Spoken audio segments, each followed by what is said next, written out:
But the third time, the drug addict came with another drug addict too. Homeless, dirty, smelling. They sat down. So he went to God and said, what kind of thing is this, God? I'm trying to start a church and you're sending me drug addicts. And God said, I died for the professor. I died for the drug addicts. He said, those are the members of your church. If you will not love them, then you don't start a church. Pastor Sunday went to Ukraine from Nigeria as a student. When he finished, the Lord said to him, you remain here. You start a church here. So he was in media and people knew him. He used to broadcast the news and he was very known in the university community because I think he got to PhD or something. I'm not sure. So when God told him to start a church, he now printed the flyers, went around to his professor friends, his big people in society. Yes, I'm starting the church. All of them said, we'll be there, we'll be there, we'll be there. On the day of the church, he sat down there, nobody came. Not one person. The service was supposed to be, I think, 6 to 8 p.m. 10 minutes to 8.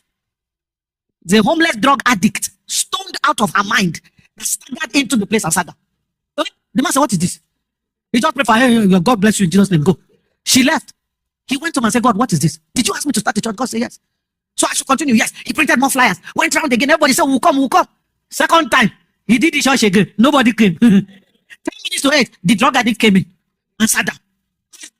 It happened the third time. But the third time, the drug addict came with another drug addict too. Homeless, dirty, smelling. They sat down. So he went to God and said, what kind of thing is this, God? I'm trying to start a church and you're sending me drug addicts. And God said, I died for the professor. I died for the drug addicts. He said, those are the members of your church. If you will not love them, then you don't start a church. Brother came back. For the next 3 months, it was only those two people. Every service, there only those two people will come. And he will preach to them like he was preaching to kings. He said he started noticing something.